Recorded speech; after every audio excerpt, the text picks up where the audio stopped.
Hello chess friends and welcome to Jozarov's chess channel and welcome to our best chess games of all time series.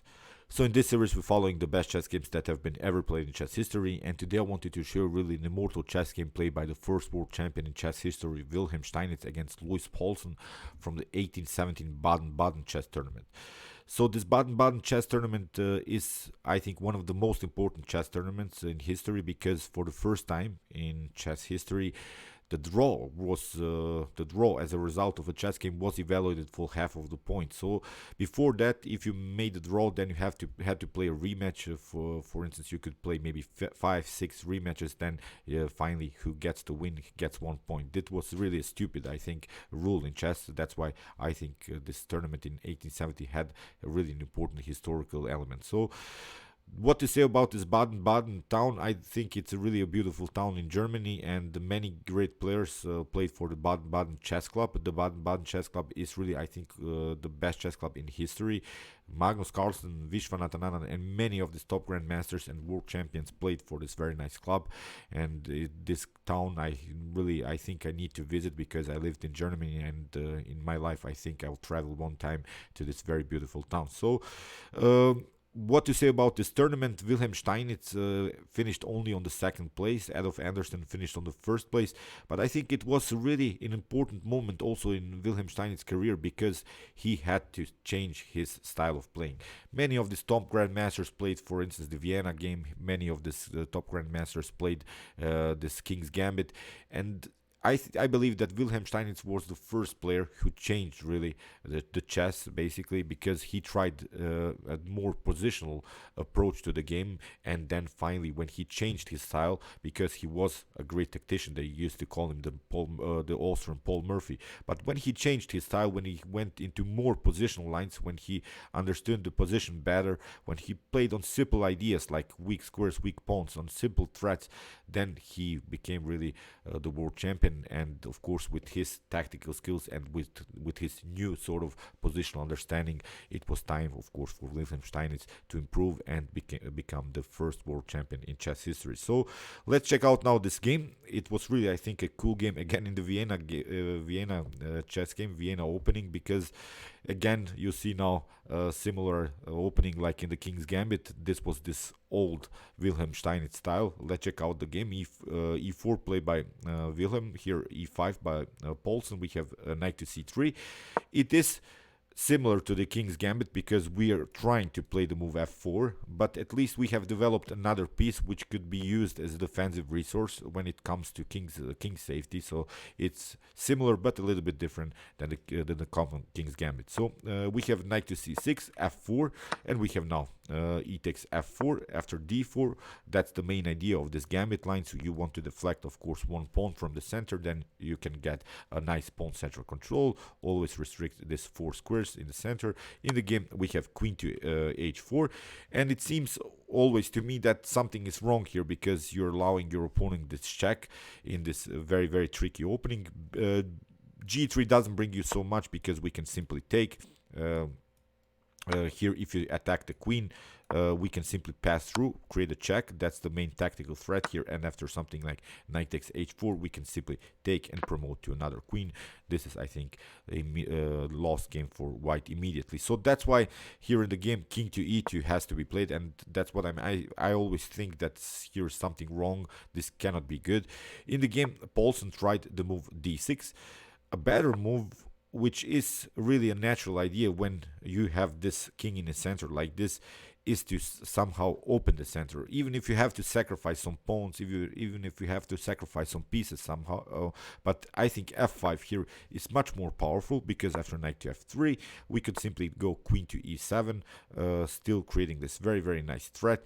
And the problem is you couldn't attack the queen with knight to d5, because we can simply take. So in the continuation, white would be forced to lock the center, but now we could now play on this idea to play the move d6, and after knight to d5, queen to d8. Okay, the queen is on the starting square, but it's still not a problem, because after something like e takes d6, bishop takes d6, I think black is slightly better here, because black has developed his star square bishop, still with some possibilities to maybe somehow kick away this knight, creating some dangerous checks, or even try to develop here maybe bishop to bishop to e6 and trying to secure the king. So the good thing is that so far this pawn is protected. You would have to give up some material. You would have to maybe trade off this very powerful knight in the center if you want to take this pawn on f4, but then queen to e7 is again a serious threat. So in the game, as I said, d6, so f5 wasn't played. In the game, knight to f3, you see how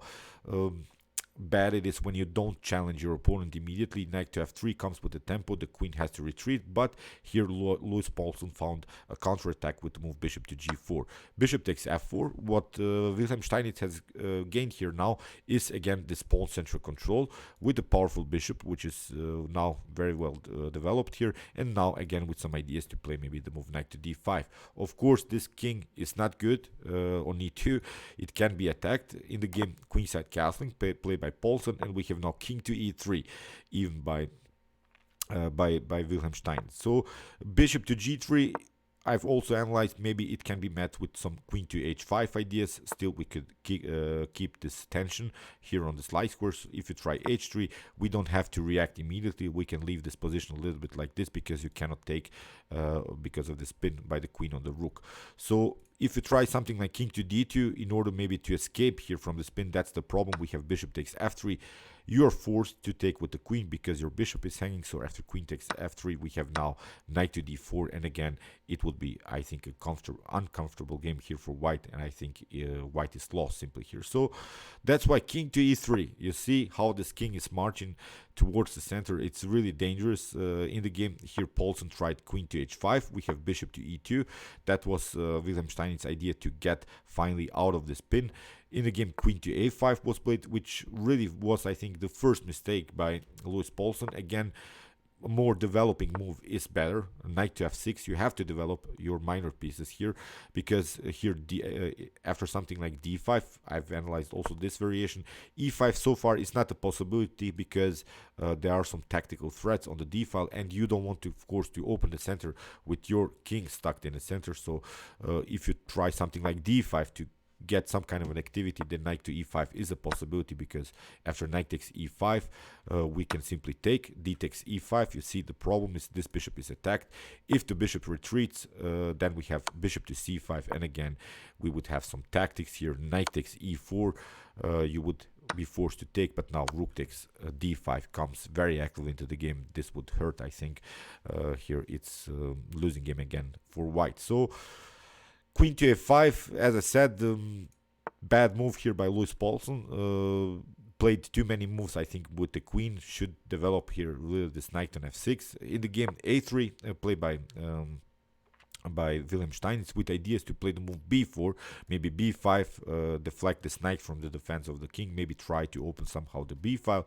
In the game, bishop to f3, which is of course the main idea to weaken somehow maybe this weak d4 pawn. But here after king takes f3, I think that white finally has solved all of the positional problems in the game. The king is now suddenly secured, because okay, you can play some checks like Paulsen did, queen to h5, but now king to e3 again, here queen to h4, and now b4 played by Steinitz. We are trying again here to play the move b5 and again deflect the knight. A better idea here for Steinitz, I think, that wins immediately is even the move g3. You would be forced to retreat with the queen somehow, but now knight to d5 comes very active into the game. That's the problem. You haven't developed this knight on f6. You see how bad these pieces are. The pieces are on starting square. They're not developed. So this is really a school sort of case in which you shouldn't, how you shouldn't play, how you shouldn't develop your pieces. Here after the move knight to d5, you're forced to retreat with the queen, and now bishop to f3 with ideas king to f2, rook to e1, simply improving the position of all of our pieces. And again, I think black has some troubles. You could maybe try here f5, but I think queen to d3 again solves the problems. Now it would be too late, I think, after trades of queens. here we are continuing the game with the bishop pair. Knight to f6 is not a possibility. We would simply take out and create a weak pawn with this bishop pair on the board and this king now in the center. This would be, I think, even an endgame stage, and in endgames you want to have an active king, so I think here white is much better. So, but in the game b4 was played by Steinitz.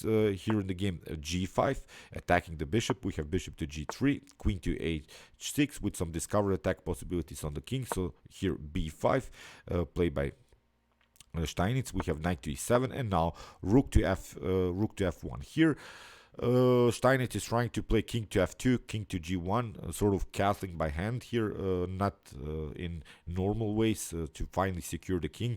Again, continuing the game with the bishop pair and with these two powerful central pawns that are of course controlling this 4 squares here on the other side of the board. So in the game knight to f6, we have king to f2, we have knight to g6, and now king to g1. This was really a cool king march here by the legendary Steinitz. We have queen to g7 and now queen to d2. So now we have finished our development. We have secured the king. We have a bishop pair in a dynamic game. Here it's a perfect position for an attacker like Wilhelm Steinitz. h6, of course, protecting this g5 pawn. In the game a4, and we have now rook to g8 and now b6. Splitting the pawns in front of the king because now we don't want to lose any times, we don't want to lose any tempos here. We are trying really to weaken the pawn structure in front of the king, get use of these bishops. If you try something like c takes b6, then you have some great tactics here from white's perspective. Rook takes f6. I think this move would hurt also here. So after queen takes f6, we would have knight to d5 attacking the queen. And the problem now is that you cannot bring the queen here on e7. You would love to do that in order to protect here the c7 square. So you would be forced to retreat. But now after queen to c1, queen to c3, king to b8 is a forced checkmate after queen to c7 and takes on d8. So here you would be forced to go with your king on d7, but now it's again a forced checkmate. After king to e6, we have bishop to g4. You can cover with f5, but after bishop takes f5, it's game over. So that's why here after the move b6, so you see c takes b6 wasn't played, a takes b6 played by Paulsen, and now again this tactic really that has to hurt. I think rook takes f6. You have to take what to do. You see this knight plays a very important role in the defense of this potential knight to d5 outpost. So here in the game queen takes f6 was played, and now bishop to g4 played by Steinitz. We have king to g8 and now knight to d5. Attacking the queen, we have queen to g7. The queen has only these two squares on the board. The queen is really locked there on the king side. It doesn't have really good activity, and now a5. Great move, splitting the pawns again, trying to open files, trying to open diagonals here in front of the king. In the game, Paulsen tried f5, but here Wilhelm Steinitz doesn't react, which is really cool. He plays a takes b6. If you take here the bishop, g takes f5, then queen to a5 is, I think, a forced checkmate. You could maybe try queen to d4 in order to maybe create a check, but now bishop f2.